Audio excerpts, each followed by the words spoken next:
Daniel 2. And in the 2nd year of the reign of Nebuchadnezzar, Nebuchadnezzar dreamed dreams, wherewith his spirit was troubled, and his sleep brake from him. Then the king commanded to call the magicians, and the astrologers, and the sorcerers, and the Chaldeans, for to show the king his dreams. So they came and stood before the king.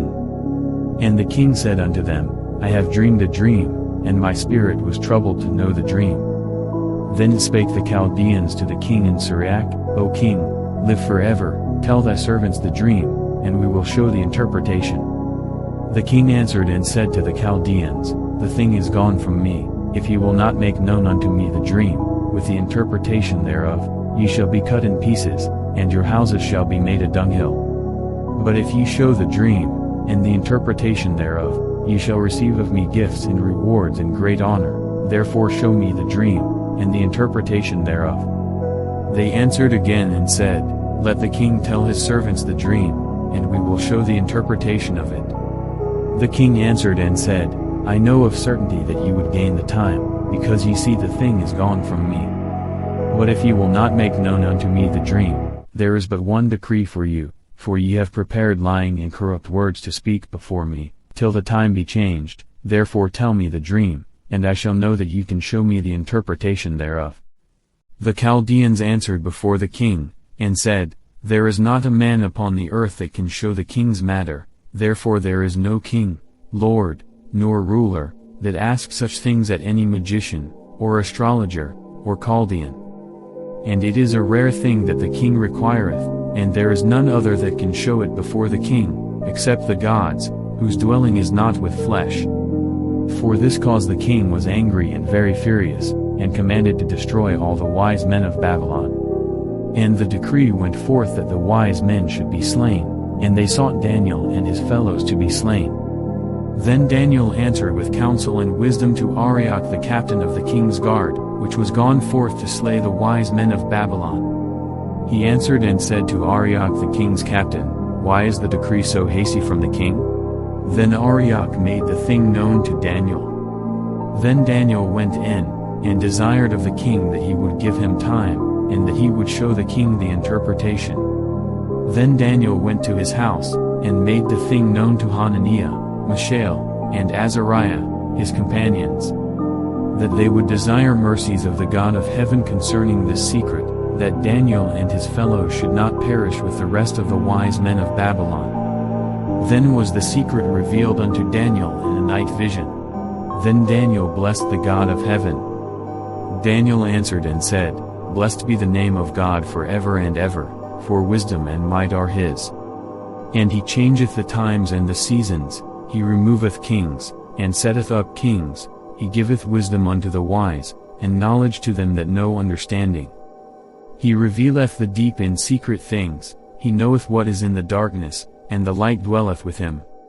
I thank thee, and praise thee, O thou God of my fathers, who hast given me wisdom and might, and hast made known unto me now what we desired of thee, for thou hast now made known unto us the king's matter.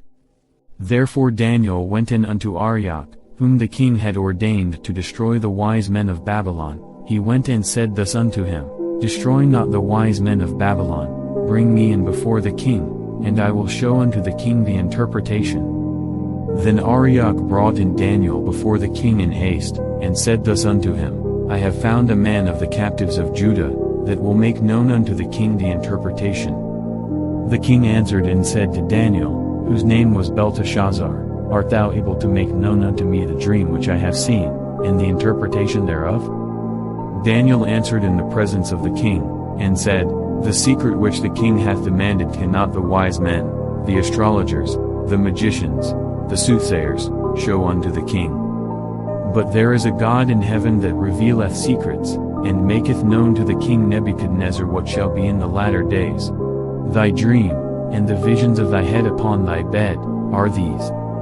As for thee, O king, thy thoughts came into thy mind upon thy bed, what should come to pass hereafter, and he that revealeth secrets maketh known to thee what shall come to pass. But as for me, this secret is not revealed to me for any wisdom that I have more than any living, but for their sakes that shall make known the interpretation to the king, and that thou mightest know the thoughts of thy heart. Thou, O king, sawest, and behold a great image. This great image, whose brightness was excellent, stood before thee, and the form thereof was terrible. This image's head was of fine gold, his breast and his arms of silver, his belly and his thighs of brass, his legs of iron, his feet part of iron and part of clay. Thou sawest till that a stone was cut out without hands, which smote the image upon his feet that were of iron and clay, and brake them to pieces.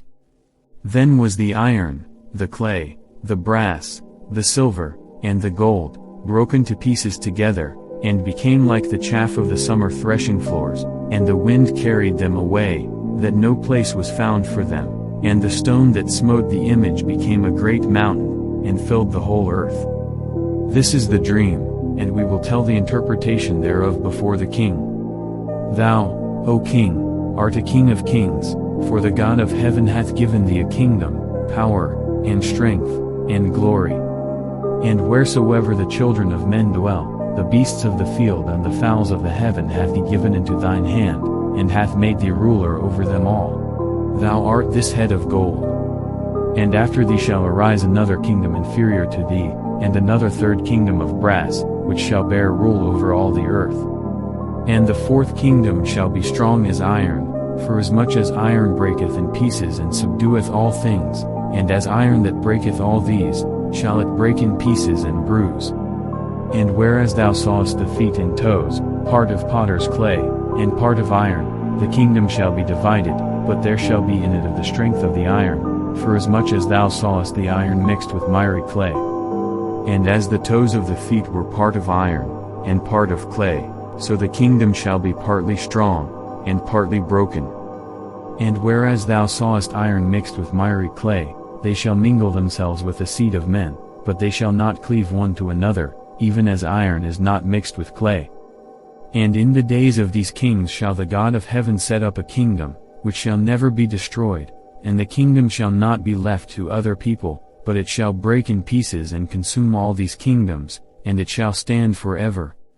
Forasmuch as thou sawest that the stone was cut out of the mountain without hands, and that it brake in pieces the iron, the brass, the clay, the silver, and the gold, the great God hath made known to the king what shall come to pass hereafter, and the dream is certain, and the interpretation thereof sure.